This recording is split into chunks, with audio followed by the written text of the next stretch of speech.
So I thought I'd do a video just talking a little bit about myself, the work I do, what I do and why. So I'm a life coach, fitness coach and yoga instructor, and some of the main questions I get asked are: why do I do the workouts that I do? Why do I look after myself the way that I do? And how do I keep inspired and motivated? So basically my sort of well-being fitness journey started since forever. I've always been a mover and I always did dance, and that was just because I enjoyed it. It wasn't about keeping fit, it wasn't about losing weight, it wasn't about being healthy. It was just literally that I love to dance, I love to move to music, and that was my main thing. My mum started getting into fitness when she was in her 30s. She had me at 29, and I would spend a lot of time with her, like sitting in the corner of fitness classes while she did her class, and that just sort of inspired me in terms of a healthy, active lifestyle. And as I got older in my teens, I joined a gym and then started moving into more things like fitness classes myself, attending the gym and doing workouts and the like. When I studied, I went to study psychology, and I knew I always wanted to be in a position where I was working in a field that helped people, and also that I could work with the mind, because I was very interested in how the mind worked, mental health and things like that.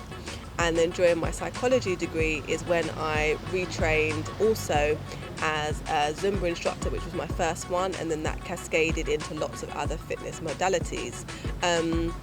After I graduated from my psychology degree, I did a life coaching postgrad diploma and became a life coach, and then that's when I started working in the working world, usually in educational charity sectors, mainly with women, supporting people with their well-being, predominantly mental health, and then in the evenings and weekends teaching Zumba, fitness, box fit and other classes like that.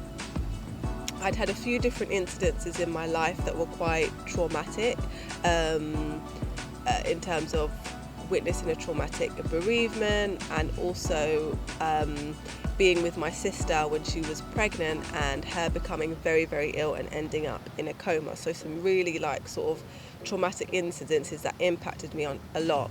And when I was in my early 20s, I went on to develop anxiety, which started off quite subtly. I started being nervous of things that I usually found quite simple, like going out, going to the shopping, doing bits and bobs, and gradually it progressed more and more to when I would graduate and I was about to get my first graduate job, and then the day before I started I had my first panic attack and woke up in the night covered in hives and with a fully blown throat infection because I was so anxious about starting that new job.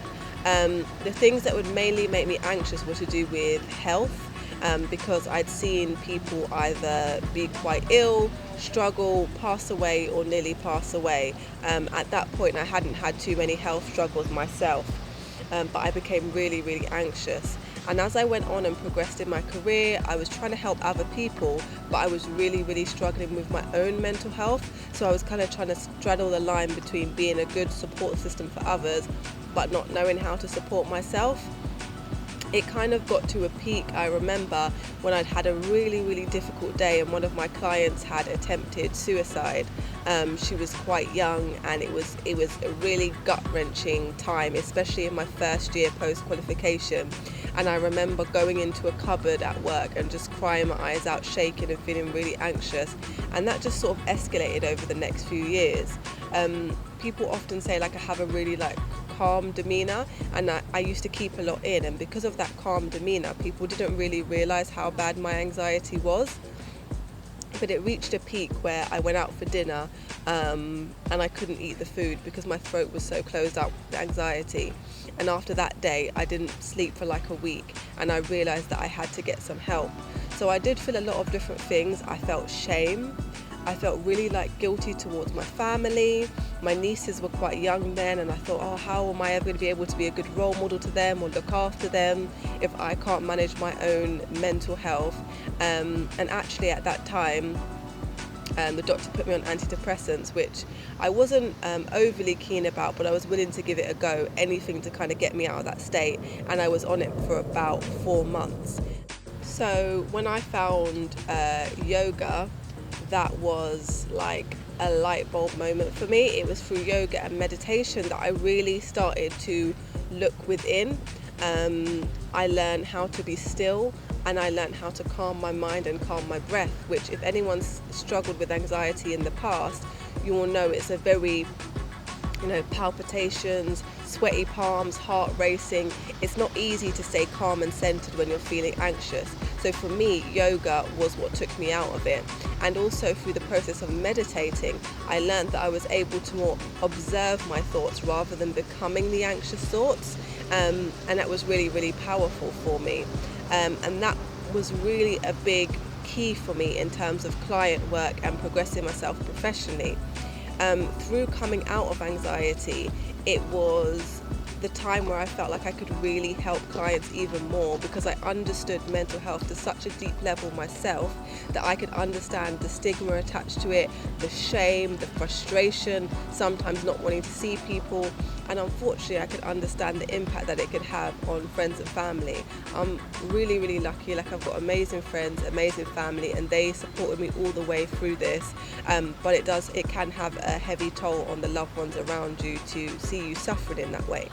So for me, things like my meditation, my yoga, my journaling and keeping active, when people ask me, oh my gosh, like, how do you do it? How do you get motivated? For one, I love it. I love moving. I love breathing. I love all of it.